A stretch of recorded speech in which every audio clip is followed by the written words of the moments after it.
Canada का सबसे बड़ा प्रांत ही पीओके की तरह आजादी की जंग लड़ रहा है। ये प्रांत खुद 2 बार कनाडा से अलग होने के लिए जनमत संग्रह करवा चुका है।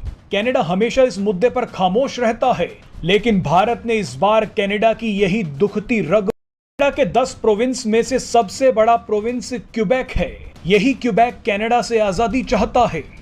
अब बीजेपी नेता बैजयंत पांडा ने मांग की है कि क्यूबेक की आजादी के लिए भारत सरकार को आगे आना चाहिए, क्योंकि कनाडा भी तो खालिस्तानियों को समर्थन दे रहा है। इस बयान के बाद कनाडा तिलमिल और हर बंदा यही कह रहा है कि जो वेस्ट है वो एक्सपोज हो गया है बिकॉज ऑफ कनाडा, और इंडिया ने जो असर्ट किया है उसकी जो असर्शन है उसको अमेरिकन ने। लेकिन यहाँ पे जो मैं कनाडा के बारे में मैं पढ़ रहा हूँ, जस्टिन ट्रूडो डर गए हैं। उन्होंने स्टेटमेंटें ऐसी अब देनी शुरू कर दी है कि अपने बैकफुट पे है। दूसरा, मैं आपको एक और चीज शुरू में ये कहता था कि चीमा साहब को दूसरी खबर आएगी तो इसके बाद ये दब जाएगी, खत्म हो जाएगी। और दूसरी खबर आ गई थी, वो 98 साल का जो उन्होंने यूगोस्लावियन सिटीजन जिसको उन्होंने बुला के अपने ईवान के अंदर तो क्लैपिंग की थी और बाद में उस पर स्पीकर को रिजाइन देना पड़ा। उनका पहला केस खत्म हो गया क्योंकि उन्होंने बता दिया था कि वी आर नॉट सीरियस, हम अपना होमवर्क नहीं करते। हम वो बिल्कुल केस झूठा नजर आना शुरू हो गया था जो वो निजर साहब का था। दूसरा, ऐसी स्टेटमेंटें आई कि भारत ने ये प्रूव कर दिया था कि निजर ही was an asset to the intelligence, और उसके लड़के की भी कुछ स्टेटमेंट निकल आई थी कि मेरा बाप जो है वो कैनेडियन इंटेलिजेंस के लोगों को हफ्ते में 2-2 दफा मिलता था। तो ऐसी चीजों से आके सारी चीजें पोल्यूट हो चुकी थी। जस्टिन ट्रूडो के गुब्बारे से हवा निकल चुकी थी, बल्कि अब वो तो मेरे ख्याल में अगला इलेक्शन भी नहीं जीत सकेगा। लेकिन दिस हैज प्रूवन कि if your economy is strong you are strong. ये बात अब बातों से नहीं है, करेंसी और आपकी मार्केट में प्रेजेंस पे डिपेंड करता है। और जस्टिन ट्रूडो को भी कहना पड़ा कि भारत इज 5वीं बड़ी इकोनॉमी है, और उनकी जो इस वक्त यूक्रेन के हवाले से जो उन्होंने साउथ चाइना की उन्होंने इम्पोर्टेंस से बात की है, उसमें भी उन्होंने कहा कि दर हकीकत उन्होंने यही कहा कि अमेरिका को जरूरत है। क्यूबेक को कनाडा से अलग देश बनाने के लिए वर्ष 1995 में एक रेफरेंडम हुआ था। इस रेफरेंडम का नतीजा आज भी सवालों के घेरे में है। इस रेफरेंडम में क्यूबेक के लोग शामिल हुए थे। रेफरेंडम में शामिल 49.42% लोगों ने कनाडा से अलग होने के लिए वोट किया था। कनाडा वाले सोच नहीं सकते थे अपने सपने में भी कि मोदी सरकार ऐसा कोई स्टेप ले भी सकती है। अब जब उन्होंने देख लिया कि ये तो रोज बढ़ते जा रहे हैं, ऊपर से यूनाइटेड नेशंस में जाकर जो स्पीच दी है जयशंकर जी ने, उसके बाद तो कोई चारा रहा ही नहीं उनके पास। They have to come at the back foot. आप भी क्रिकेट के बहुत शौकीन आदमी हैं और आप कवरेज भी करते रहे हैं, तो मैं आपकी लैंग्वेज में बोलता हूँ कि ट्रूडो मल ये सोच रहा था कि मैं फ्रंट फुट पे खेलूंगा। उसने बॉलिंग कराई, पहले बॉलिंग कराने का टाइम था इसका, इसने बॉलिंग कराई। मोदी जी ने फ्रंट फुट के नहीं बढ़ के आगे फास्ट बॉलर को स्टेडियम से बाहर बॉल को फेंक दिया। मैं तो कहूंगा कि स्टेडियम से बाहर नहीं फेंका, दुनिया से बाहर ही फेंक दी बॉल। वो अब उसको बॉल मिल नहीं सकती। तो ये इशू है जो ट्रूडो माल ने कभी सोचा नहीं था, और इसलिए उसको बैकफुट पे आना पड़ रहा है।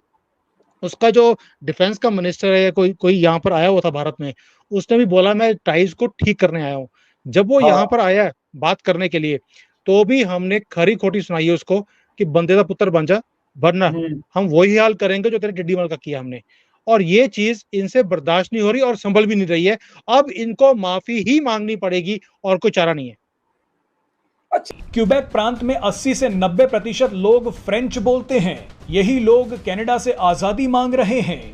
क्यूबेक के लोग खुद को ब्रिटेन के प्रभाव वाले कनाडा से अलग मानते हैं। क्यूबेक की जनता दशकों से प्रदर्शन कर रही है कि हमें वो अधिकार नहीं मिलते जो बाकी कनाडा। बता दें कि अब भारत और कनाडा विवाद के बीच क्यूबेक का मुद्दा एक बार फिर गर्म हो गया है। आप ये जानकर हैरान हो जाएंगे कि जिस समय भारत और कनाडा के बीच विवाद चल रहा है, ठीक उसी वक्त क्यूबेक के लाखों लोग सड़कों पर जस्टिन ट्रूडो का विरोध कर रहे हैं। ठीक है, इसमें India look victorious, China look defeated, Canada look defeated, और दूसरा के हालात एक इकोनॉमी वैसे खराब थे। आज उन्होंने एक और नया काम किया है। आज इलॉन मस्क भी उनके पीछे पड़ा हुआ है। उन्होंने कनाडा में एक नई खबर आई है कि जो लोग ब्लॉगर हैं, जो लोग ब्लॉग बनाते हैं, वो भी अपने आप को गवर्नमेंट के साथ रजिस्टर कराएं। तो पहले वो जो कहते थे कि this is freedom of expression है, हम फ्रीडम ऑफ एक्सप्रेशन पे बिलीव करते हैं। आज उन्होंने वो करके अपना वो भी कंट्राडिक्ट कर दिया है। आज सारा दिन सुबह से लेकर शाम तक आज मीडिया हमारा यहाँ पे यही कह रहा था ये किस तरह की फ्रीडम ऑफ स्पीच है कि निजर साहब को और पॉलिटिकल असाइलम वालों को कह देते हैं कि this is freedom of speech, लेकिन अब ब्लॉगर हैं उनको कह रहे हैं कि रजिस्टर कराएं अपने आप को, तो हम आपको ब्लॉग नहीं बनाने देंगे। So basically Canada is not in a good shape economically and politically at the same time. लोग, मैं आपको बता रहा हूँ, मुसलसल भारतीय जो खासकर सिटीजन है, मुसलसल वो पहले ही यहाँ से कोविड के बाद उनके हालात ठीक नहीं हुए थे, वो बेच बेच के अपनी प्रॉपर्टियां और एसेट्स भारत शिफ्ट हो रहे थे। मैं कई लोगों को पर्सनली जानता हूँ, they are moving back to India. Madam बिल्कुल ठीक है डॉक्टर साहब, देखते हैं क्या होता है इस हवाले से। लेकिन जो नज़र आ रहा है, वो जो वेस्टर्न प्रेस से नज़र आ रहा है, वो जो केस है कनाडा का, उसको उस तरह अमेरिकन ने वो नहीं किया। ये तो उन्होंने कभी अपने सपने में सोचा नहीं था कि भारत एक ऐसा रिएक्शन देगा भी। भाई उसको मुंह तोड़ जवाब दिया कि प्रूफ दिखा, अब प्रूफ उसके पास है नहीं। ऊपर से हमने की वीजे कैंसिल कर, कैनेडियंस के वीजे। कभी ये अपने सपने में सोच नहीं सकते थे कि हम एक डेवलप्ड कंट्री, कनाडा वाले सोचते हैं अपने आप को, एक डेवलपिंग कंट्री हमारे कंट्री का वीजा बंद कर दे, ऊपर से हम FATF में चले गए सर। हेलो दोस्तों, स्वागत है आपका इंडिया पाकिस्तान न्यूज़ चैनल में। तो दोस्तों, जैसे कि आपने वीडियो में देखा, आइए जानते वीडियो के बारे में। दोस्तों, कनाडा जिस तरह भारत के खालिस्तानियों को अपने यहाँ संरक्षण देकर खालिस्तान राज्य को हवा दे रहा था, भारत ने भी कनाडा में क्यूबिक राज्य में जो कनाडा से अलग होना चाहते हैं, उस बात को हवा दे दिया है। दोस्तों, कनाडा किसी समय फ्रांस के आधिपत्य में था। जिस तरह भारत द ग्रेट ब्रिटेन के आधिपत्य में था, उसी तरह कनाडा फ्रांस के आधिपत्य में था। कालांतर में फ्रांस को बेदखल करके अधिकतर राज्यों में द ग्रेट ब्रिटेन ने वहां पर कब्जा कर लिया और फ्रांस के द्वारा कब्जाया गया आधिपत्य केवल सिमट कर क्यूबिक राज्य में रह गया।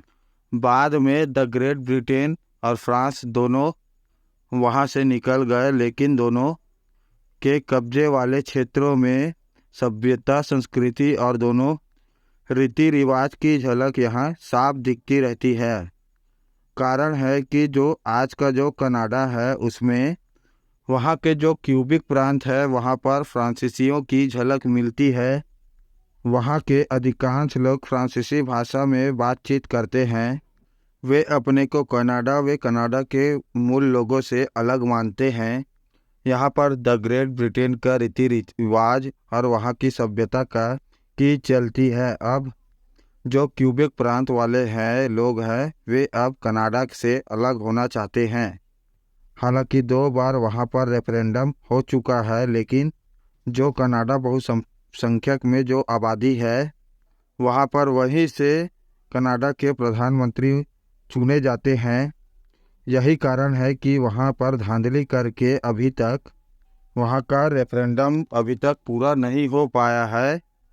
उनके पक्ष में बहुमत की संख्या में वोट अभी तक नहीं पड़ा है। हालांकि कहा जाता है कि क्यूबिक प्रांत को अलग होने के लिए 59% वोट मिला था, लेकिन उसे चुनाव में धांधली करके घटाकर 49% कर दिया गया है।